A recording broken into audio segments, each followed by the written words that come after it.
Hey everyone, it's Emily here. We got some mangrove snappers. Amanda's behind the camera. Say hi, Amanda. Hi guys, Amanda here. Welcome to our channel, Gale Force Twins. Alright, so today I'm going to show you how to clean a mangrove snapper, and then we have a very delicious recipe to share with you. So if you want to watch that, you can skip to that around halfway through the video. First I'm going to show you how to clean it and then cook it. There's the beautiful snappers. We also have some videos of how we've caught mangrove snapper in the past, so if you're interested in how to catch them, make sure you click here. And if not, let's get to cleaning.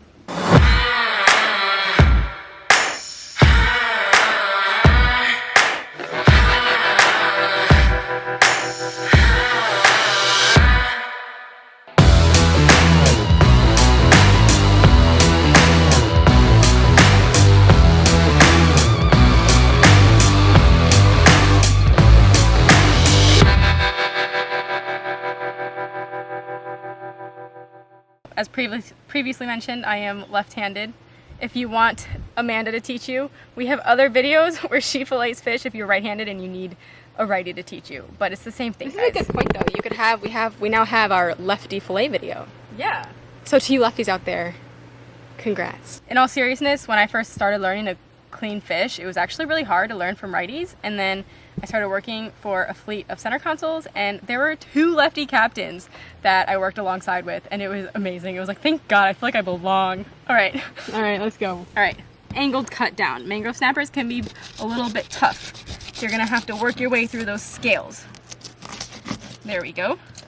All right, then I'm going to outline the back. Just use the tip of my knife and outline the back. All right, when I get to the tail, because there's like some meat down there, it's really easy. I'm just gonna poke my knife through and finish the cut. Ooh, that's Just different like than that. I do it. Yeah, Amanda does a little differently.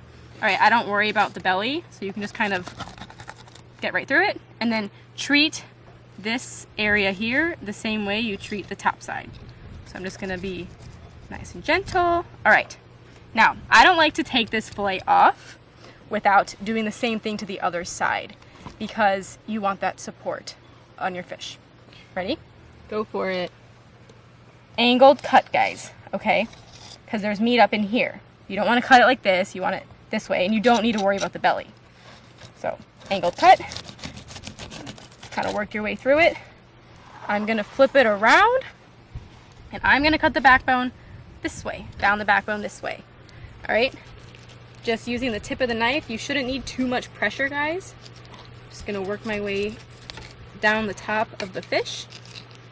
Right when I get to the tail, I'm gonna push through. There it is. And continue working down the fish. Wow, you don't miss any meat. No. All right, and then I gotta do the belly, and the knife is away from me as much as I can, guys. Don't worry about the belly, and then outline it here. So as you see, I'm constantly flipping the fish. Whatever angle you gotta do, if you gotta flip it this way, that way, you'll find your rhythm. Another tip is look at how close the fish is to the end of the table. Keep it close here to your waist. because sometimes you'll start to push out, and then you'll be like working out here, and you won't realize it, and then you won't have as much control. Right. Keep the fish nice and Consciously keep it towards you. Keep your tight. elbows Don't lean in, on you the know? table because then you get fish blood all over your shirt. I've done that many times. All right, so now I'm just gonna work. I'm gonna pick up the fillet and work my knife down the backbone. There we go. All right, now I'm going to, see, I'm clearly to the backbone, about halfway down the fish. Okay, I'm gonna stick the knife through to get the meat over here. I'm just gonna keep your knife angled down a little bit and slice that way. Nice job. All right, so it's all the meat, it's off the meat, but their rib cages are tough. So we're gonna have to break that rib cage. I'm just gonna have to be a little aggressive with how I get it off the rib cage. Oh, There we go. Really easy. Nice job. It's one side. Time to do the other side. All right, ready? Ready. Same thing.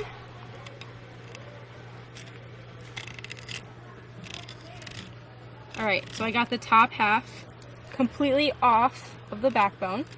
I'm going to poke my knife through halfway and just work down it. Just like that.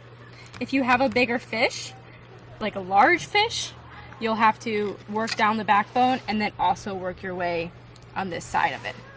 Now I just got to get it off the rib cage with a little bit of force.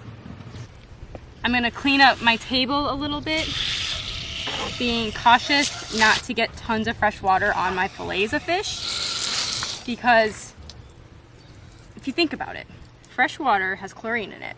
And do you really want chlorine on your fresh fish?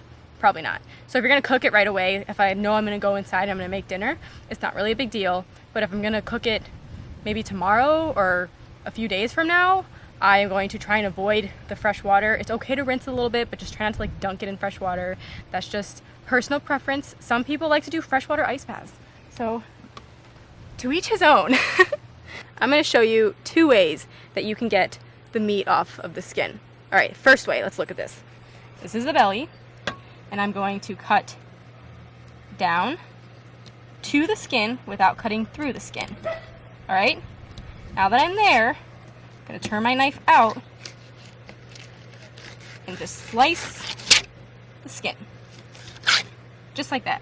So in one swipe, you were able to get the skin off and the belly off. Some people do that in 2 steps. It's personal preference, like I said. Now I'm gonna make sure there's no pin bones. So all I'm gonna do is I'm gonna feel with my fingers. If I can definitely feel some. If you can feel them, they're there. If you can't feel them, you're probably good, guys. Don't overthink it too much. And I'm just gonna make some cuts on either side. A little V cut, little triangle. Cut it out. Just like that. Beautiful. Beautiful fillet. I'm excited you. to see option number 2. Option number 2. Option number 2 is the 2-step method. All right, so first we're just gonna not worry about the belly. We're just gonna get the skin off. This is probably easier. This is how I first started doing it. All I'm gonna do, this is clearly where the tail was. So I'm gonna hold my fingers where the tail was. I'm gonna go down to the skin, turn my knife. And I'm going to make as clean of a slice. Once I get more skin, I'm gonna really like grip it. Get a clean slice as I can. Get it off. Look at that. Look at that. Now we got it off, but now we got to worry about the belly. So if you look here, that's where the belly is, and some bones. Just gonna cut it on an angle. You can even see a little bit of belly still there. Just angled slice, because you don't want to lose too much meat. And then we got to worry about these pin bones. Diagonal V cut.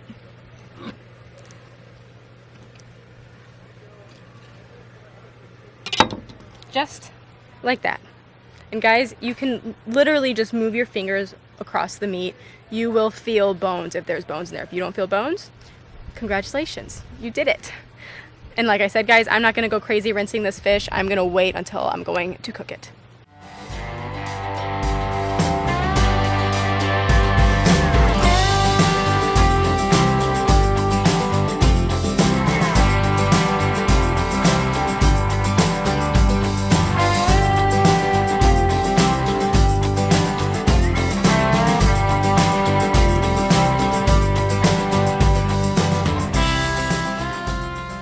I just rinsed these fillets in the sink, make sure all the scales were off, because I'm about to cook them. Look at these beautiful fillets, guys. Look at them. Look how delicious that looks. Looks so good. This recipe is going to be a blackened, pan-seared, pan-fried, pan-cooked? Pan-seared. Pan-seared? Pan-seared. Pan-seared mangrove snapper. This is a This is a blackened, pan-seared mangrove snapper. Thank you. Very simple, our recipe. It's like one seasoning, it's a one and done. Okay, this is the blackening seasoning that we're gonna be using. You can use any blackening seasoning. One thing I recommend is taste your seasoning before you put it on your fish. This one in particular is a little salty, so I'm not going to put salt on my fish. That's a mental note. And I'm also gonna not put too much because I don't want my fish super salty. So delicious.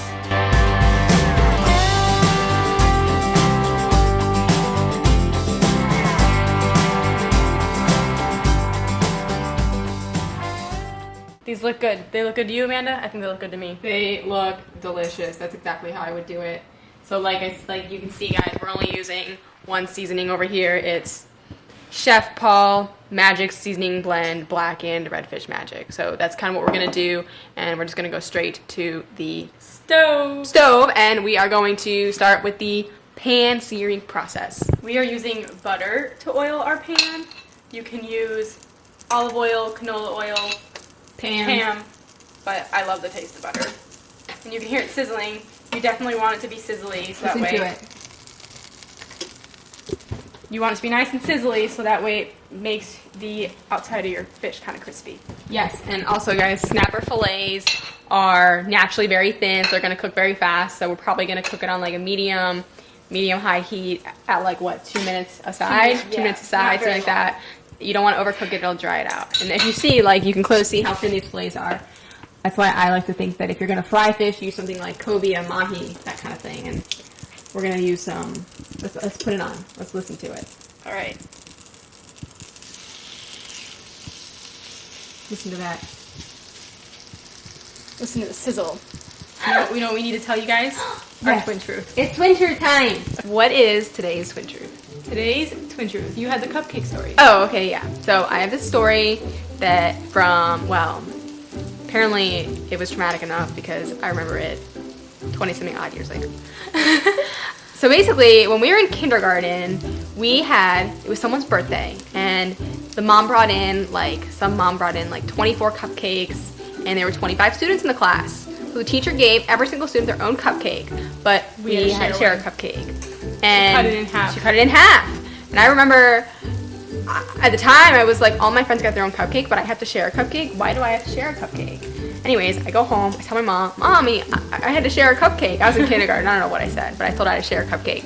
My mom got all mad and like went to the school, and this was like, we were going to like a private kindergarten at the time, and my mom was like, do you want me to pay one tuition? Yeah. I have 2 kids. Yeah.